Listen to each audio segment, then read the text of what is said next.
Joined by Belmont basketball coach Cameron Newbauer, getting ready for another season. The NCAA tournament trip for you last year after you won the OVC championship. How do you kind of parlay that into this season with a lot of experience coming back?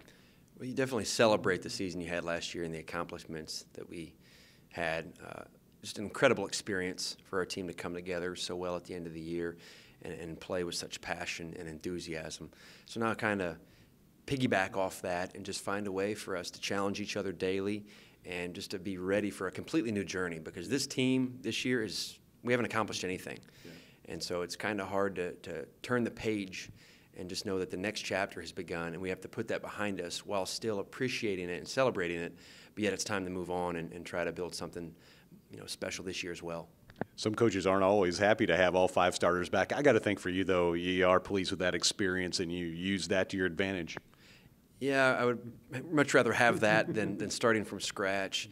And that lies part of the challenge as well, is finding ways on a daily basis to challenge each other. We've got 3 new players this year with Mara Minsterman, Hannah Harmeyer, and Maddie Wright.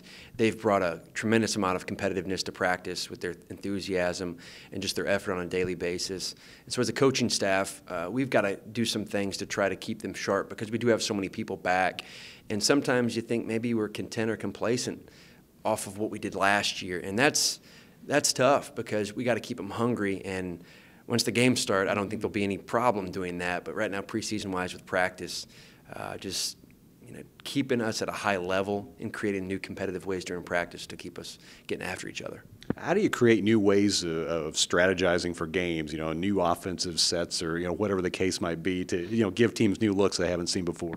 Yeah, I think you got to be smart about your personnel and figuring out who is effective getting the ball in different situations and different spots on the court, and also looking at what our players did this summer with their individual skill sets in their games to see where they progressed and how we can use them differently this year. And then you tie into the new kids that are eligible to play this year as well. And so you change some things you tweak, some things you keep the same. And that's the great thing about having 30 days of preparation in our game, is you get to try those out, and then we have a couple scrimmages coming up as well. And so it's I don't think as a coach you ever feel fully prepared when the first game rolls around, but that's all part of this journey and the adventure that we have together, and just seeing how our players adapt on the fly as well. How have you grown as a coach over these last few years you've been here at Belmont? I think I've mellowed a little bit. I think I've hopefully become a better listener to our players. When I first got here, I was very eager and over-anxious to want to do so many things to where I probably overcoached our players, and at times was maybe even a disservice to them because I just threw too much at them. And sometimes I think I might still do that, but got to always appreciate the effort and enthusiasm that we bring on a day-to-day basis and the type of players that we get to coach at Belmont. And you referenced earlier about having everybody back. That's probably the biggest joy, is just continuing to build these relationships and help these young ladies grow into strong leaders and strong people off the court, and then trying to compete for a championship on the court. Talk about strong people off the court. What about Kylie winning OVC Student Athlete of the Year? It's one thing to have the success on the court, but I got to think for a coach in a program, that's especially satisfying. Unbelievable determination to be great in everything she does. Borderline perfectionist. Academically, talking to her yesterday, actually, she has 3 group projects, and she's the leader in every group project. She wants to be great on the court, off the court, in the community, with her faith, and that are the type of characteristics that give you a OVC Scholar Athlete of the Year. And then on the court, obviously, she has worked very hard throughout her life and throughout the past couple of years to become the player that we've asked her to be. And then her teammates. If she didn't have the teammates that we have in our program, she could not have won that award. But you cannot take away the individual effort and passion and enthusiasm she has to be great. And that's what helped her achieve that award, which we're very grateful for.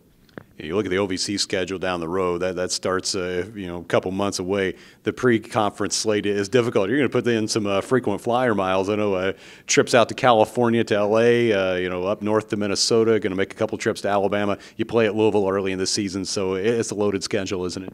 Yeah, we play some really good teams, and we're excited about that, the new challenges, the road trips.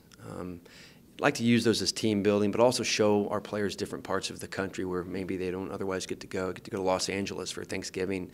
We'll do a service opportunity out there as well. So just seeing different parts of the country, playing different styles of play, because in our conference you have that. And so more or less the 13 non-conference games You got to celebrate the failures and successes of those in order to prepare us for the OVC season, which, as we all know, every year is a gauntlet. And just trying to prepare and put ourselves in the best possible position to compete the best we can come January. Competing against Louisville special for you? Selfishly, yes. They're very good. You know, they might be a top 5, top 10 program this year. That's one of those games where you just want to give it everything you have, and going up there playing in front of 9,000 to 11,000 fans, and it's just a special atmosphere, great sports city, and Coach Walls has an incredible program with great players, and I think our players are excited with a lot of enthusiasm to compete. It's not every day you get to compete against top 10 teams, and that is an NCAA tournament caliber atmosphere. That's what you have in the tournament, where your lower seeds play on the road at home venues. And so it's always good for mid-majors to play on the road versus big schools, because that's exactly what you're setting it up for. And you open up kind of close to home too, right? Yeah, my alma mater right in Fort Wayne, Indiana at IPFW. Excited for, my grandmother gets to come see me coach a game finally. And so just selfishly, that's a soft spot in my heart to get to go up there. So we appreciate that opportunity. And then for Darby Maggard to get a home game back home where she's from, and for her family friends to come as well. Well, Cam, the season's not too far away. Looking forward to it. Good luck. Yeah, thank you, Kevin. We do appreciate your coverage of us, and we appreciate the well wishes.